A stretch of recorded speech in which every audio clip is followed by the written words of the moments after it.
everybody, so today we're going to have a little chat about handling, and one of the things that we get asked about a lot is dogs who don't like having harnesses put on or leads put on or collars put on, or dogs that might find certain types of handling procedures, formal handling, checking ears, eyes, nail trimming, that type of thing, very hard.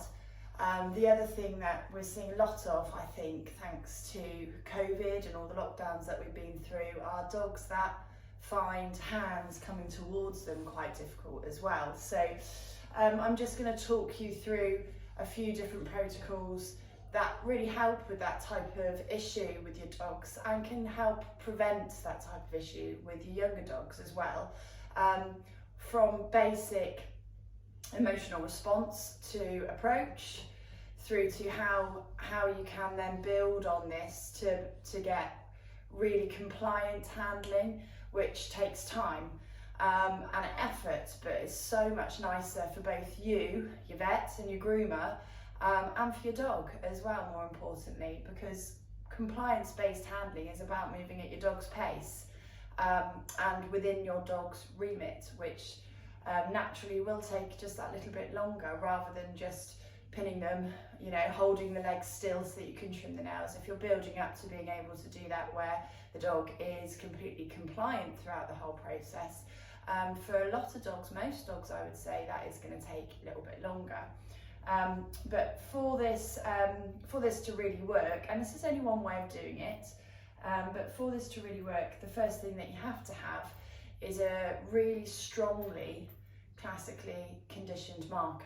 So you could use a clicker for this. I'm just going to use my verbal marker that I've introduced since Penny was a puppy, and a lot of our routine training customers use a verbal marker as well. But what's most important is that we're not thinking about this so much as teaching our dogs to do spandangly tricks like sits and downs and stays and spins and paw and that type of thing. It's about creating a strong emotional response to your marker cue. So if I'm using the word good, I need to make sure that when Penny hears that word, she feels amazing. So I need to make sure that I'm charging it up routinely, that I'm not overusing it, and that whenever she hears that sound, she always gets something that she really enjoys. If you're working with a dog that really doesn't like dried biscuits, there is no point in using dried biscuits as your food, because if it's not highly reinforcing to that individual, it's just not going to provoke the emotional response that we're aiming for. And it's all about emotional response when it comes to handling. A lot of the things that we have to do to our dogs isn't something that they are naturally going to enjoy. Some will. Obviously you get variation, but some won't. So we need to make sure that we're using something that emotionally provokes the correct response for them. So I've got some of Penny's favourite treats here, which she knows I've got, and I'm using my word good off my lap, you. So what we are going to have a little practice of, as she's getting excited whilst I'm prepping the treats as well, which is good. I know. What we're going to just have a little practice of is just charging up the marker cue, because this needs to elicit a really strong positive emotional response. Good. Good. Good. Good. Good. Good. Good. Good. So now she's totally game. Good. When she hears that word good, what she is anticipating is eating something delicious. So without consciously changing anything, we're already changing subconsciously how she feels inside. When she hears the word good, she feels good.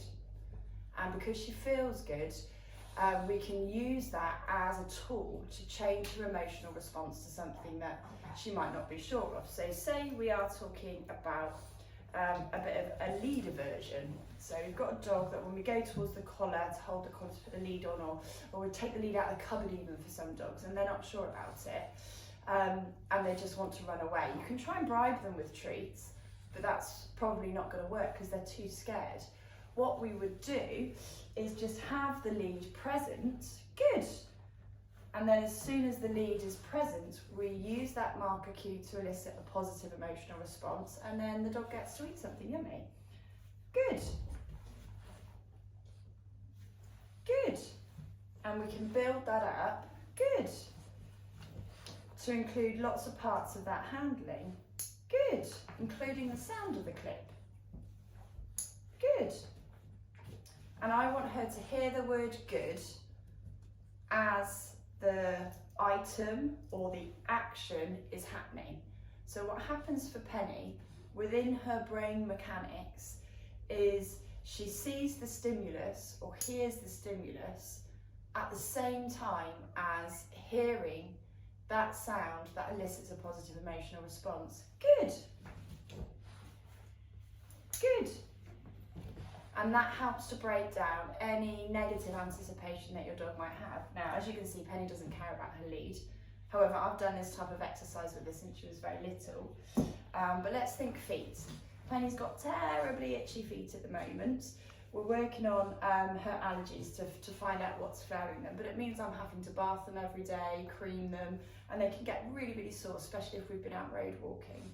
So her allowing me to touch her feet is actually really quite difficult for her. And I don't want to make it worse by just pinning her down and creaming her feet up, because tomorrow she's just not going to let me do it at all.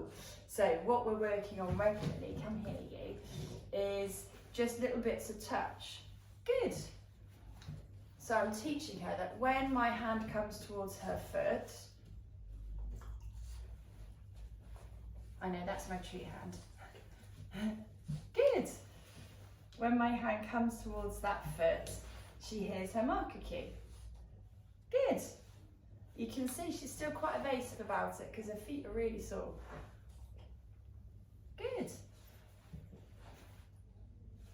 Good. And if she'll let me hold them, even better. Good. Good. So she knows we're training, she's compliant, she can leave if she wants to, and we're just building up that positive emotional response to me touching her feet. Good. Oh, not sure about that one. Good. And if they back up, you have to back off, and then you just do slightly less. Good. Good. What's important is that they're choosing to stay engaged with the exercise. So we can do this with any type of touch, like ears. Good. Good. Good. And eyes, tail, back legs, the whole shebang. But something else that we might want to think about is when we're using tools. So if we're talking nail clippers, lots of dogs will run away when they see them. So the starting point would be to present the stimulus to the dog. Are you watching? Good. So that when they see it coming, they hear that marker cue. So that elicits the positive emotional response. Good. From there, what we might do is build to moving the equipment towards the foot. Good. Good. So I'm actually touching her foot with the clippers. Good. I'd need to eventually build to this, me having her foot in one hand and the clippers in the other. Interesting. That's nice. Good. But what I want is her, like, she's cast away to receive her food reward, and she comes back to continue engaging. So it's all compliance based. Try the other foot. Good. So I actually trim Penny's dew claws really regularly by this, and I'll keep her feet standing on the floor, and I just take the clippers in, she'll stand super still, trim the end off, then mark and reward, and it works beautifully. So something else you might need to consider is the sound of the clippers going. Good. That was poor timing, wasn't it, Pen? Good. Good. Good. It's coming, it's coming. And that's the beauty. The little delay doesn't matter too much because it's about the timing of your marker. Keep your foot down. Good. One more. Good. So gradually we can build this up so that we can do more and more with our dogs, all on a compliance basis, and include various pieces of equipment, leads, collars, harnesses, nail clippers, brushes, combs, scissors, clippers, and very gradually reteach how the dog feels about it. Because if you've got a dog that when they think you're going to suddenly manipulate them and do something to them, especially when you're putting equipment on their actual body, they don't like it, most of them, and they'll need that little bit of help. Whereas if you make it into a compliance-based training game, where ultimately, if the dog wants to leave, they can leave.